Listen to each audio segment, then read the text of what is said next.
Question 2. The existence of God. Article 1. Whether the existence of God is self-evident? Objection 1. It seems that the existence of God is self-evident. Now those things are said to be self-evident to us, the knowledge of which is naturally implanted in us, as we can see in regard to first principles. But as Damascene says, the knowledge of God is naturally implanted in all. Therefore the existence of God is self-evident. Objection 2.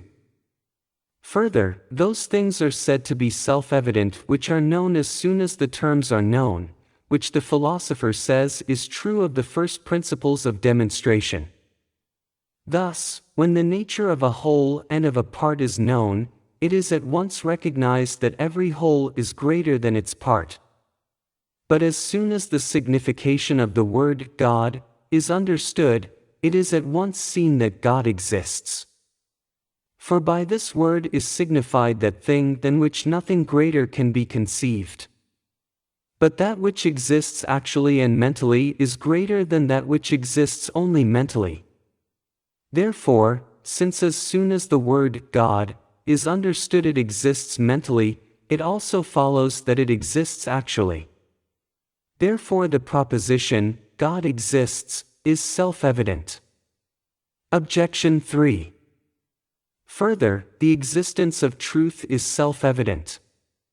For whoever denies the existence of truth grants that truth does not exist, and, if truth does not exist, then the proposition, truth does not exist, is true, and if there is anything true, there must be truth. But God is truth itself. I am the way, the truth, and the life, John 14 verse 6, therefore, God exists, is self-evident. On the contrary, no one can mentally admit the opposite of what is self-evident, as the philosopher, Metaph. 4, Lecture 6, states concerning the first principles of demonstration. But the opposite of the proposition, God is, can be mentally admitted. The fool said in his heart, there is no God, Psalm 53 verse 2. Therefore, that God exists is not self-evident. I answer that, a thing can be self-evident in either of two ways. On the one hand, self-evident in itself, though not to us. On the other, self-evident in itself and to us. A proposition is self-evident because the predicate is included in the essence of the subject, as man is an animal, for animal is contained in the essence of man. If, therefore, the essence of the predicate and subject be known to all, the proposition will be self-evident to all, as is clear with regard to the first principles of demonstration, the terms of which are common things that no one is ignorant of, such as being and non-being, whole and part, and such like.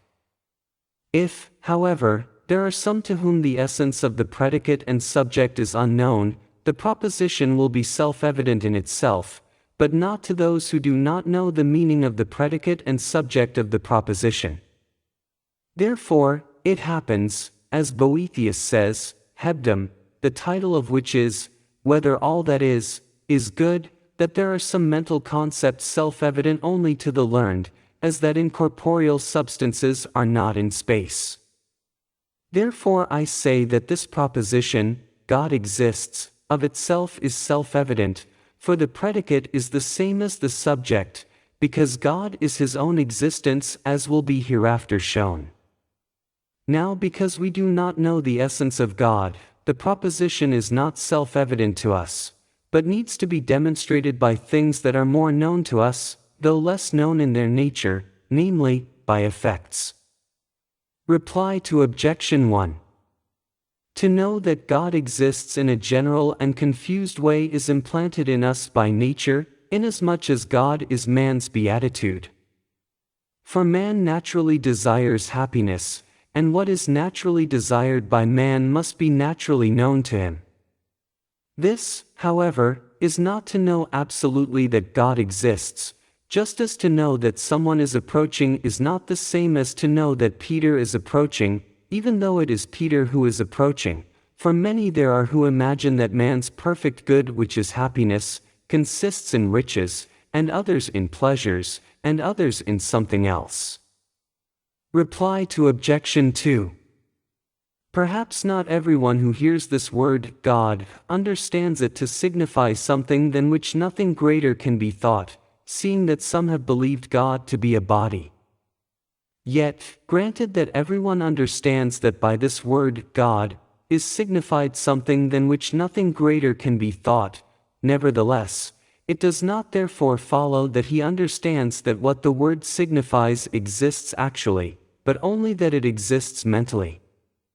Nor can it be argued that it actually exists, unless it be admitted that there actually exists something than which nothing greater can be thought, and this precisely is not admitted by those who hold that God does not exist.